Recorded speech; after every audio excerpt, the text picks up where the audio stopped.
Hey, what is up, sports fans? What is up, sports fans? It is yours, the A Train. What do we have on tap today? Well,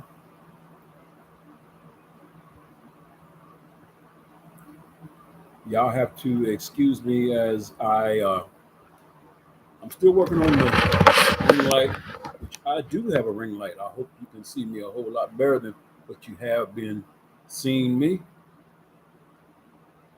And first of all, let me get some things out the way. Yesterday, I turned 55 years old, and you birthday people know that. Sometimes we have a tendency to want to flip numbers around. Like I was 54 for a whole year, so someone asked me how old I am, I just kind of play crazy and say I'm 45. And they say, "Well, you don't look 45." I'm like, "Good," because if you knew the real truth, I'm actually 54. But now I'm 55. So guess what? You can switch those two numbers around however you want to, and it's going to be 55, 55, 55, 55. Absolutely. So it's a blessing to see another year. So what is on tap? Well, there are some trade rumors going on, and so most of the talk this summer, outside of the summer league and watching some of the future stars playing, been where will Russell Westbrook go? We know last week him and his agent, after 14 years, they parted ways because of irreconcilable differences. And maybe it was a situation where Russell was like, "Well, I need to get out of LA." And his agent may have said, "Well, right now the only option you have is LA." So while there's been a lot of chatter about the Los Angeles Lakers acquiring Kyrie Irving, it turns out they recently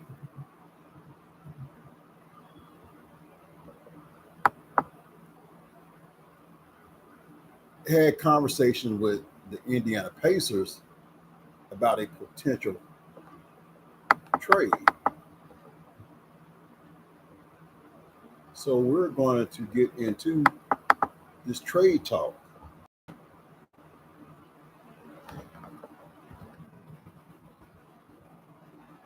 ESPN's Dave McMenamin provided the latest on trade talks between the Los Angeles Lakers and Pacers during this Wednesday's episode of NBA Today. There's currently no indication to whether or not Russell Westbrook would be included in a trade involving the Lakers and Pacers. One thing that has been learned over the last day or two, there has been some talks re-engaged between the Lakers and Indiana Pacers. Now, that would center around a Buddy Hield deal Westbrook in terms of also having Miles Turner in that deal. Or perhaps it could be a secondary move where you would be talking about a Taylor Horton Tucker type of package to try to get Buddy Hield deal so we could see whether that would affect Russell or not. In 26 games with the Pacers last season, Hield averaged 18.2 points on 36.2% shooting from beyond the arc. His current contract during this offseason. Where would his next destination be? That's one thing you have to take into consideration with Russell Westbrook. He has a ginormous, and when I say ginormous, he has a ginormous contract that nobody really wants to contend with based on the decline in Russell Westbrook's game. Of course, I said all along when the deal was made that sent Russell Westbrook to the Lakers, I said all along that was a bad fit. Financially, it was a good deal for Russell Westbrook, but the pieces just did not fit. Throughout Russell Westbrook's career, he's been a ball dominant person. Well, you got Anthony Davis, you got LeBron James, player, coach, general manager. Let's just call it like it is. Yes, they have the powers that be with the Lakers. Poor Jenny Buss. Now you understand why I come the owner for the Cavaliers said, finally, I get my team back. So one of the things you have to do, since I brought that up, it's plain and simple. Strip LeBron James of his general managership. Put LeBron James in a situation where the only thing he has to do is worry about keeping his body healthy and playing basketball. Because if you stack him up, yes, he has the rings. And I'm going to throw another name in here, Kevin Durant. Kevin Durant just wants to play ball. LeBron James wants to play ball. He wants to be coach. He wants to be general manager. He wants to be movie star. He wants to open up schools. LeBron has a lot on his plate. And I admire the man because he can balance it out. But at the end of the day, yes, LeBron should have some say in who he wants to play around, but LeBron should not have so much power to where he gets rid of a whole slew of players. Kyle Kuzma, he seems to be flourishing where he's at. Alonzo Ball, once he got from under the shadows, because I'm not going to say wings, but if it was wings, it's a big wingspan. He got from under the wingspan of LeBron James, went to Chicago, outside of injury, he started flourishing. He was a main cog in that Chicago Bulls roster. I'm pretty sure there's some other names that I've missed, but bottom line is, if you have a team general manager not named LeBron James, you need to be able to call the shots. Yes, get some feedback from LeBron James, but at the end of the day, team ownership, take ownership of the team. That way, if it backfires on you, at least you can take the blame. In essence, you're still taking the blame because you let one man, LBJ, be the dictator. It's plain and simple. So, what else can we talk about? How about the state of college football? College football. What is it heading to? Where is it going to? We have NIL. We have transfer portals. Of course, I posed the question on a local radio show because they were talking about college baseball. Anybody that knows anything about college baseball, it's this right here. And you have to admire those coaches that can manage and adjust on the fly in season and out of season. Because college baseball is that one thing where a coach has to go up against two things. He's recruiting a player out of high school that the major league scouts are looking at. And though he may sign on the dotted line to go to that college, who's to say he doesn't get a good deal from a major league team? And he says, you know what? Thanks for your time. I appreciate you guys recruiting me. See all the right things. I'm going to Major League Baseball. Or you may have a player 2 years and he gets good feedback. Next you know, he's going to Major League Baseball. In other words, baseball coaches have adapted to the fact that there will be turnover and change within their roster, which leads me to the next question. Who do you think has it worse, a college baseball coach or a college basketball coach? I'll get back to that. But the state of college football. And there are some things that you need to. 5 still a few months away, but college football fans across the country are concerned about the current state. 2021 season, Texas and Oklahoma City. Recently, USC and UCLA mimicked the Longhorns and Sooners, except they are departing from the Pac-12 for the Big Ten. Now, here's what gets me now, because if you look at these conferences that has numbers attached to the end of their name, Big 12 was anything but Big 12. They think they had, 10 schools? The Pac-12, Lord knows they had more than 12 teams, which would suggest to me somebody don't know how to count, or I know they're keeping the name out of tradition. But conference realignment can be good for the game, but it also comes with hesitancy and criticism. Since then, plenty of rumors are swirling around. Here's what you need to know about the current state of college football with respect to conference alignment. The Big 12 is making moves to absorb remaining Pac-12 teams. Big 12 was once seen as a conference near dissolution when Oklahoma and Texas announced their plans to leave. Today, the conference is making it clear that it isn't going anywhere, and it is actually trying to improve, thanks to the departure of one Bob Bowlesby, who about sunk the Big 12. Yes, I said Bob Bowlesby about sunk the Big 12. Here's why I say Bob Bowlesby messed up at. If you look at the Big 10, they have the Big 10 network. You look at the SEC, they have their network. The ACC have a network. I believe the Pac-12 may have a network. I'm not sure. But those three other conferences I mentioned, I know they have a network. Well, when it came to the Big 12, Texas has the Longhorn Network.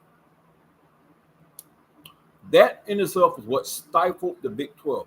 That is what caused the ruckus. That is what caused the uprooting of teams such as your Texas A&Ms, your Colorado Buffaloes, Nebraska, who has not been, to me, in my opinion, has not been a good fit, none whatsoever, in the Big 10. They do not have no natural rivals, which on that note, the Big 12 has targeted Arizona State, Arizona, Oregon, Colorado, once a member of the Big 12, Utah, and Washington as well. Can we throw Nebraska in the mix? Would it be favorable right about now for the Big 12 to target a Nebraska and bring them back where they belong? Because at best, all Nebraska is receiving is what's part of that deal of that Big 10 network. Now, if the new commissioner for the Big 12 comes in and says, you know what? Screw you, Texas. No one team is bigger than the conference. We are, this day, moving forward, going to come up with our own Big 12 network. Come up with a good financial package. Me personally, and I know there are other guys that have their own channels here on YouTube, and they follow the Big 12 closely. I'm going to say this because nobody else is saying it. The Big 12 should go ahead and target Nebraska and bring them back where they belong. But other Pac-12 schools, Arizona, Arizona State, Oregon, Colorado, Utah, Washington, are looking to follow USC and UCLA in leaving. The Big 12 may be the best possible landing spot for them. So everyone's waiting on Notre Dame. Yes, the team with the gold helmets. Though Notre Dame's football program is independent, the other Fighting Irish athletic programs are members of the ACC. There is a growing belief that Notre Dame will make the move over to the Big 10. Before extending invites to other programs, the Big 10 and likely others are waiting to see what Notre Dame decides to do, which leads to radio silence from the Pac-12 now. USC UCLA announcement was a catalyst in the Big 12. It now seems as if just about every other program in the conference is exploring other opportunities with either the Big 10 or the Big 12. When Texas and Oklahoma left the Big 12, it immediately added 4 nationally relevant programs in UCF, Houston, BYU, and Cincinnati. Y'all remember Cincinnati? You know, one year they just missed out on playoff, and everybody was saying they deserve a shot, and they got their shot last year. by being in the CFP as one of the 4 finalists. The question is, can they sustain that? The Pac-12 has not done the same and doesn't seem to be moving with any sense of urgency. Instead, it is attempting to land a new media rights deal, which, if lucrative, could lure programs back in. The ACC, however, remains untouched for now. ACC is the only remaining Power 5 conference to not be impacted by conference realignment yet. However, there's plenty of time for things to change, and CBS Sports college football analyst Dennis Dodd believes Miami, Clemson, and Florida State may soon migrate to the SEC. Breaking the ACC grant of rights might require a significant 8-figure exit fee, assuming the contract isn't successfully challenged in court. However, such a penalty could be financed over a period of years, while the new school reap an annual windfall, writes Dodd. The SEC is quiet, however, too quiet. The SEC seems to be playing a waiting game. Sure, a few ACC programs have been tied to the SEC, but nothing has come of it. The conference will likely wait for one of 2 things to happen. Programs of interest reach out and request an invitation, or the Big Ten makes moves that the SEC needs to match in order to keep up. So there is a lot right there to digest. So what are your thoughts on all this realignment talk, all these trade rumors? Please feel free to leave me your comments. I would love to hear them.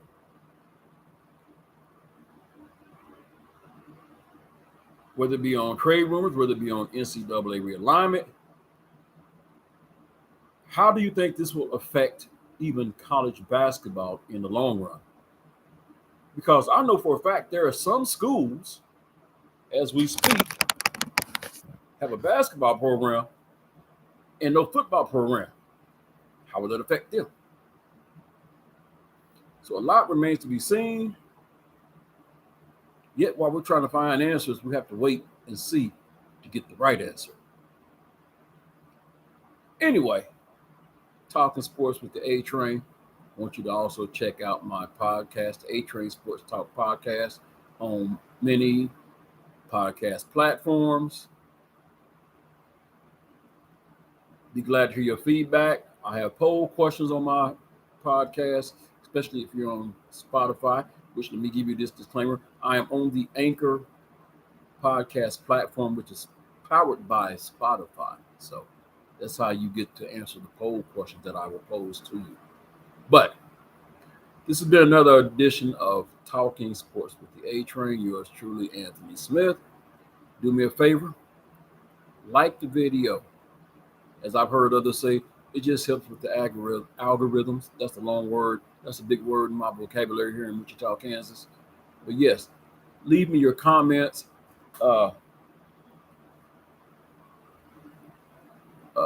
Give me a thumbs up, like the video, share the video, get this out to as many people as possible.